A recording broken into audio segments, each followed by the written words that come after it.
Okay, we're going to now talk about diagnostic labels, just a brief overview, and some comorbidities, just briefly.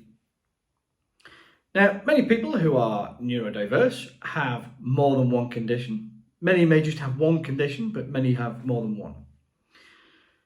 Each condition itself is a spectrum. Now, not everybody likes a label. Many people don't mind it. Lots of people do. The label does quickly let you know what you need to do to be inclusive. So as soon as you know about a condition, you're like, right, okay, these are things I need to think about.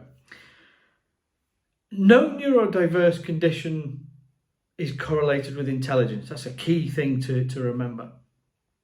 Okay, now, ADHD, Attention Deficit Hyperactivity Disorder, or ADD without the hyperactivity.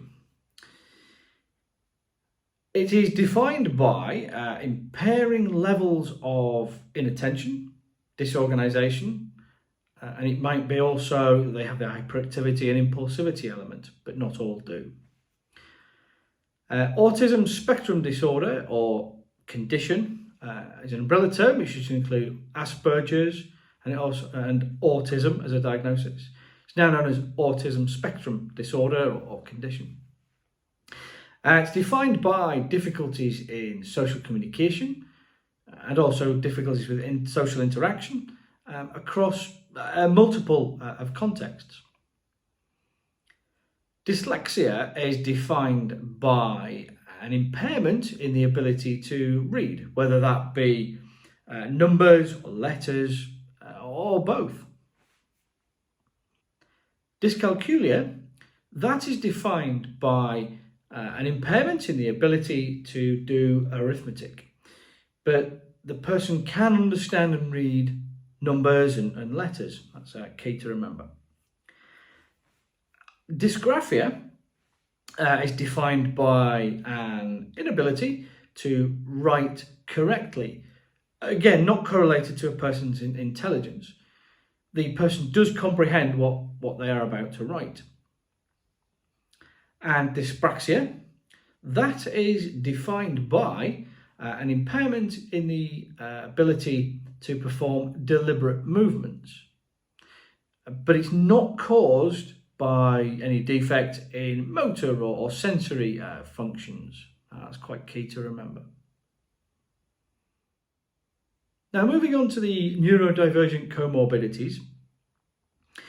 If you are diagnosed with a neurodivergent condition, then you are very likely to also have a secondary neurodivergent condition, possibly more. But also, you have an increased chance of having PTSD. You have an increased chance of epilepsy, more so than peers in the neurotypical population. Also very common is a diagnosis of depression and anxiety as a result of the presentation of the neurodivergent condition, which causes many difficulties. This is partly due to discrimination and also feeling like they're unable to take part into society, feel like a burden. It's also really important to remember that it's quite common that those with epilepsy will not go out for fear of a seizure.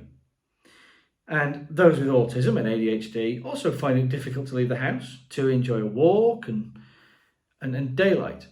So, because they worry about their condition and how society interprets them. So taking that into consideration, by not enjoying daylight, a person then becomes at risk of being low in vitamin D. And the vitamin D is actually essential for other vitamins and minerals and so on to be absorbed into the body. So you have a nutritional deficit there. And this then creates unwanted side effects. Whilst not strictly a comorbidity, you are more likely as well to be in poverty than not when you have a disability. And so, therefore, this affects affordability of, say, foods, like we briefly just talked about, and transport and so on. and so you're more likely to eat unhealthily, and that affects different things there. Okay, if we to define comorbid the conditions, these are just a few. There are a few more, but these are the most common. Now, epilepsy. This is defined by recurrent convulsions of part or the whole body, absences and sensory disturbances. It's important to note that not everybody loses consciousness.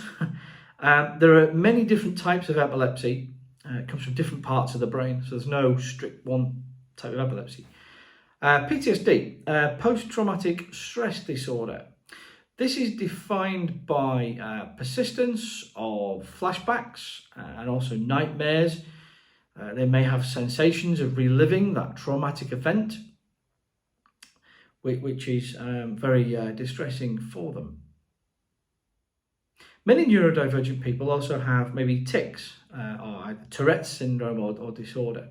And that's defined by multiple motor tics and maybe one vocal tic, affecting social and occupational functioning, which can cause a lot of anxiety and stress.